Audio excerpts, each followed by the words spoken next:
For example, अब submarine passive mode में चली गई, उसने खुद को बचाया हुआ है।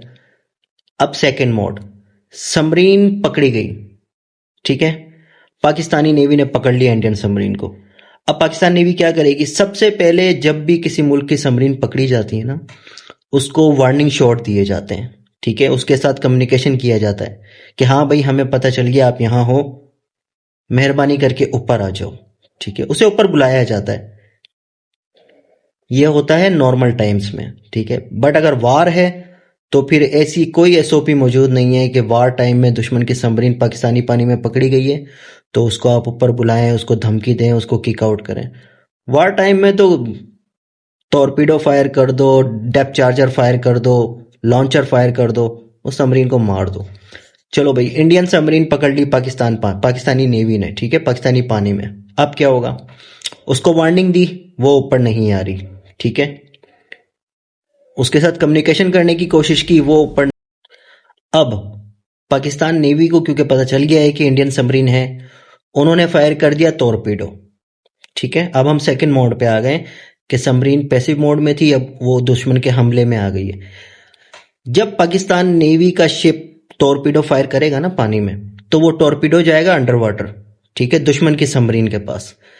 दुश्मन की सबमरीन जो है ना, उसका रिसीवर ऑन होता है, उसे पता चल जाता है कि हाँ यार, मेरे मेरे अगेंस्ट जो है टॉर्पीडो फायर हो गया है। उन्हें सब पता चल रहा होता है कि टॉर्पीडो किस तरफ से आ रहा है, कितनी डिस्टेंस पे है, उसकी पर मिनट स्पीड क्या है, पर मीटर स्पीड क्या है, ठीक है। तो सबमरीन जब अंडर अटैक आ जाती है, उस पर अटैक हो जाता है, वो खुद को कैसे बचाती है? नॉर्मली अभी जो पाकिस्तान इंडिया में यूज हो रहे हैं ना टॉर्पीडो, वो होते हैं गाइडेड, ठीक है। उनको सिर्फ लोकेशन दी जाती है कि आपने इतने मीटर पे, इतनी हाइट पे, इतनी डेप्थ पे आपने जाके हिट करना है, ठीक है। उससे बचने के लिए क्या किया जाता है? उससे बचने के लिए सबमरीन्स के अंदर मौजूद होते हैं, मैं उनका नाम भूल गया, आपने मूवीज में देखा होगा, स्मॉल चार्जर्स होते हैं, ठीक है। वो चार्जर्स क्या करते हैं? सबमरीन उन्हें फायर कर देती है, वो सबमरीन से दूर 100 मीटर, 150 मीटर, 50 मीटर पे खड़े होके ना, वो हीट जनरेट करते हैं और आवाज पैदा करते हैं। उस आवाज से क्या होता है, जैसे पाकिस्तान नेवी ने अगर कोई टॉर्पीडो फायर किया है ना, वो टॉर्पीडो उस सबमरीन पे जाने के बजाय, क्योंकि वो सबमरीन बिल्कुल खामोश मोड में है, जहां शोर शराबा हो रहा होता है ना, हीट जनरेट हो रही होती है, वो छोटे चार्जर जो दुश्मन की सबमरीन फायर करती है, वो उस पे चला जाता है। उससे क्या होता है, जो दुश्मन की सबमरीन होती है उसे मौका मिल जाता है अपनी डायरेक्शन चेंज करने का, ऊपर नीचे, राइट लेफ्ट, ठीक है। वो ऐसे खुद को बचाते हैं।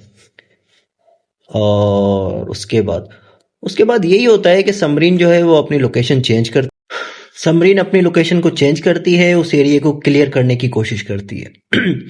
मोस्टली क्या होता है, जब दुश्मन की सबमरीन मतलब इंडिया की सबमरीन अगर पाकिस्तान के पानी में आई हुई है और वो अंडर अटैक आ गई है, तो वो सबसे पहला क्या काम करेगी? वो सबसे पहला काम करेगी पाकिस्तानी वाटर को क्लियर करने का।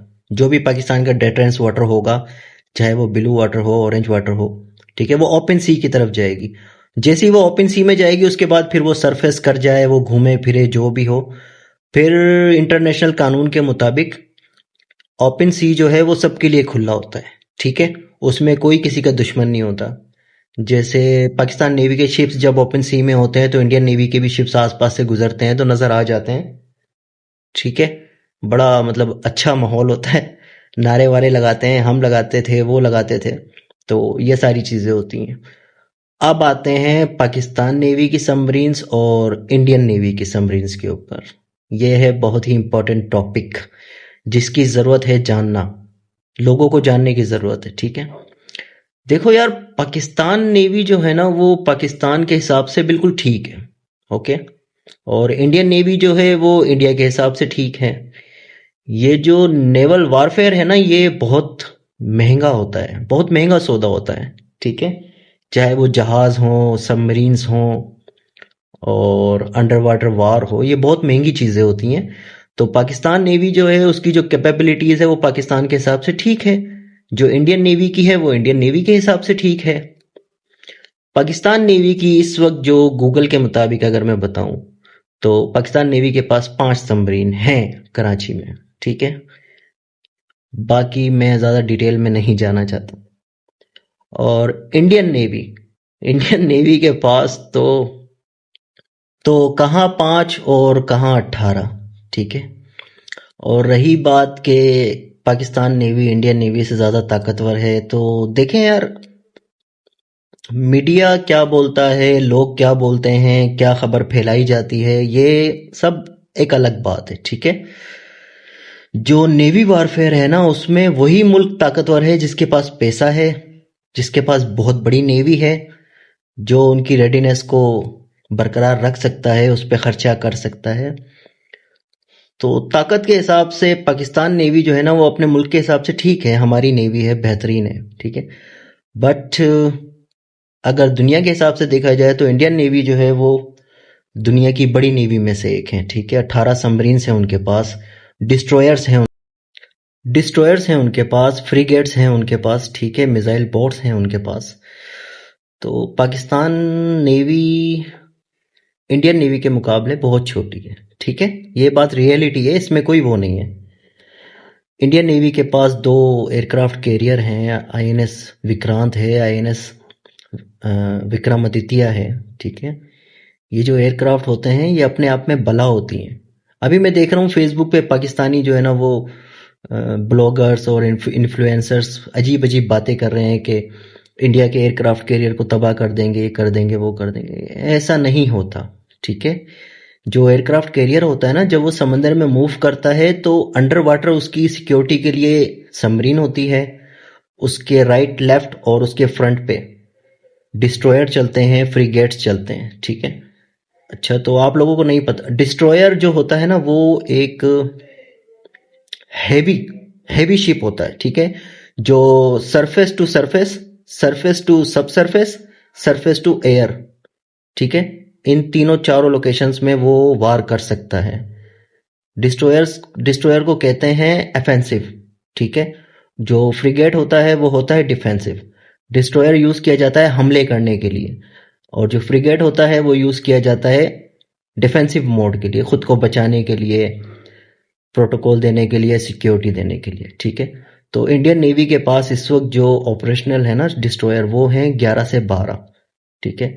और उसकी निस्बत पाकिस्तान नेवी के पास इस वक्त डिस्ट्रॉयर नहीं है, ठीक है। पाकिस्तान नेवी के पास सिर्फ फ्रिगेट्स हैं, और डिस्ट्रॉयर जो है वो बहुत महंगे होते हैं, और फ्रिगेट जो है वो लाइट वेट होते हैं, सस्ते होते हैं, एंटी सबमरीन के लिए होते हैं, सिक्योरिटी के लिए होते हैं, बट वो बहुत हैवी वारफेयर के लिए नहीं होते। तो ये जो लोग फजूल बड़कियां मार रहे हैं, सोशल मीडिया पे बातें कर रहे हैं, ये ठीक है, मजा वजा करते रहो, पर जो रियलिटी है वो रियलिटी है, ठीक है। इंडिया के पास बहुत पैसा है, बड़ा मुल्क है, उनके पास एयरक्राफ्ट कैरियर है, 18-19 सबमरीनें हैं, 12-13 डिस्ट्रॉयर हैं, उसके बाद बहुत हैवी किस्म के उनके पास फ्रिगेट्स भी हैं, मिसाइल बोट्स भी हैं, ठीक है। बाकी रही बात ताकत की, तो ताकतवर वही है जिसके पास पैसा है, जिसके पास बहुत बड़ा फ्लीट है, ठीक है। बट अगर इंटेलिजेंस की बात की जाए तो इंडियन नेवी बहुत पीछे है इस मामले में, क्योंकि लास्ट 6 से 7 सालों में इंडियन नेवी की जो सबमरीन्स हैं वो 4 मरतबा पाकिस्तान पानी में पकड़ी गई हैं, और सबमरीन को पकड़ना जो है ना वो नामुमकिन होता है, बट पाकिस्तान नेवी ने उसे पकड़ा है, ठीक है, और फिर उन्हें वापस भी भेजा है, क्योंकि वार टाइम में उन्हें नहीं पकड़ा गया, नॉर्मल टाइम में पकड़ा गया। अगर वार टाइम में वो हाथ चढ़ती तो उन्हें तबाह कर दिया जाता, ठीक है। सबमरीन को तबाह करना या उसका पकड़े जाना, ये दोनों बराबर ही बेइज्जती का बाइस होता है। तो इंडियन नेवी को ये शर्फ हासिल है कि पाकिस्तान नेवी, जो कि उनसे 4-5 गुना छोटी है, उसने उनकी सबमरीन्स को 4 मरतबा पकड़ा है, ठीक है। और बाकी क्वांटिटी के हिसाब से तो इंडियन नेवी ताकतवर है, ठीक है, उनके पास पैसा भी ज़्यादा है, वो एयरक्राफ्ट कैरियर भी रखते हैं। बाकी ये है कि सबमरीन्स के बारे में आपको पता चल गया, पाकिस्तान नेवी इंडियन नेवी के बारे में आपको पता चल गया, और ये है कि नेवल इंटेलिजेंस में जो है वो इंडियन नेवी को अपने ऊपर बहुत काम करने की ज़रूरत है। आए दिन उनके बंदे पकड़े जाते हैं, उनकी सबमरीन्स पकड़ी जाती हैं, तो ये उनके लिए बहुत बेइज्जती का बाइस है। बाकी पाकिस्तान जिंदाबाद, पाकिस्तान पाइंदाबाद।